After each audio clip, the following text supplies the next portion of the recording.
Hi. നമ്മൾ ദിവസം ചെയ്യുന്ന ചില കാര്യങ്ങളുണ്ട്. അതിൽ അപകടമൊന്നുമില്ലെന്ന് നമ്മൾ വിശ്വസിക്കും. പക്ഷേ അപകടം എല്ലായ്പ്പോഴും നമ്മുടെ കണ്ണിൽ കാണണമെന്നില്ല. ഒരു സാധാരണ വൈഫൈ കണക്ഷൻ നിങ്ങളുടെ സ്വകാര്യ വിവരങ്ങളിലേക്കുള്ള ഒരു വാതിലാകാം. ഇന്ന് നമ്മൾ സംസാരിക്കാൻ പോകുന്നത് ഇതിനെക്കുറിച്ചാണ്.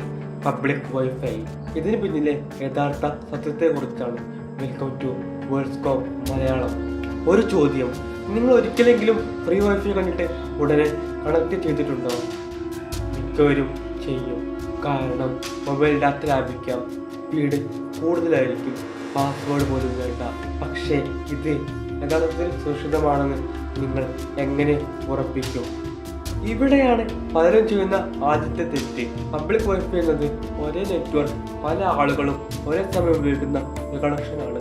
അതുകൊണ്ട് തന്നെ അത് വീട്ടിലെ സ്വകാര്യ വൈഫൈയേക്കാൾ കൂടുതൽ ശ്രദ്ധ ആവശ്യപ്പെടും. ഇനി മറ്റൊരു കാര്യം, ഹാക്കേഴ്സ് ചിലപ്പോൾ യഥാർത്ഥ വൈഫൈ പോലെയായി തോന്നുന്ന വ്യാജ നെറ്റ്വർക്ക് സൃഷ്ടിക്കാൻ ശ്രമിക്കും. ഇതിനെ സൈബർ സെക്യൂരിറ്റി ലോകത്ത് എവിൽ ട്വിൻ അറ്റാക്ക് എന്നാണ് വിളിക്കുന്നത്.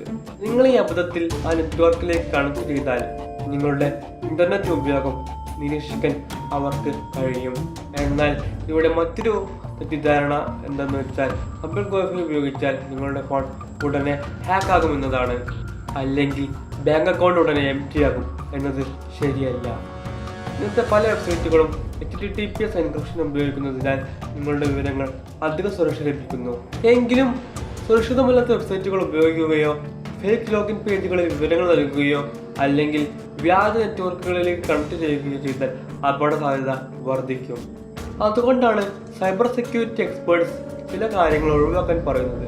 പബ്ലിക് വൈഫൈ ഉപയോഗിക്കുമ്പോൾ ബാങ്കിങ് ആപ്സ് തുറക്കാതിരിക്കുക, UPI പേയ്മെന്റ് കഴിയുന്നത്ര മൊബൈൽ ഡാറ്റ ഉപയോഗിച്ച് മാത്രം ചെയ്യുക, പുതിയ പാസ്വേഡ് ക്രിയേറ്റ് ചെയ്യുകയോ പ്രധാനപ്പെട്ട അക്കൗണ്ടുകളിൽ ലോഗിൻ ചെയ്യുകയോ ഒഴിവാക്കുക. അതിനേക്കാൾ പ്രധാനപ്പെട്ട ഒരു സെറ്റിംഗ്സ് ഉണ്ട്: ഓട്ടോ കണക്ട് വൈഫൈ.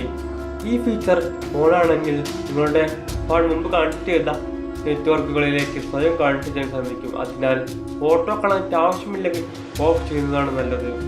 മറ്റൊരു നല്ല ശീലം ബ്രൗസർ അഡ്രസ് ബാർ പരിശോധിക്കുക.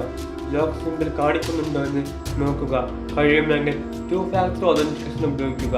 അതിലൂടെ അഥവാ പാസ്വേഡ് ചോർന്നാലും അക്കൗണ്ട് സുരക്ഷിതമാക്കാൻ സഹായിക്കും.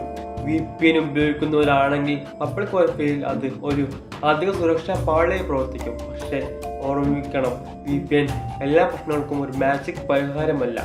അവസാനമായി, ടെക്നോളജി അപകടകരമല്ല, അത് ഉപയോഗിക്കുന്ന രീതിയാണ് സുരക്ഷ തീരുമാനിക്കുന്നത്. ഒരു ചെറിയ അശ്രദ്ധ വലിയ പ്രശ്നമാകാം, പക്ഷേ ശരിയായ അറിവ് ആ അപകടം ഒഴിവാക്കാൻ സഹായിക്കും. ഇന്റർനെറ്റിൽ നമ്മൾ കാണുന്ന യുദ്ധങ്ങളെല്ലാം ദിവസവും നടക്കുന്നുണ്ട്. ആ യുദ്ധത്തിൽ ഏറ്റവും വലിയ ആയുധം നിങ്ങളുടെ അറിവാണ്. ഈ വീഡിയോ ഉപകാരപ്പെട്ടെങ്കിൽ ലൈക്ക് ചെയ്യൂ, ഷെയർ ചെയ്യൂ, വേൾഡ്സ്കോപ്പ് മലയാളം സബ്സ്ക്രൈബ് ചെയ്യൂ. അടുത്ത എപ്പിസോഡിൽ ഒരു QR കോഡ് സ്കാൻ മാത്രം ചെയ്താൽ അക്കൗണ്ട് കാലിയാകുമോ? കാണാം അടുത്ത വീഡിയോ.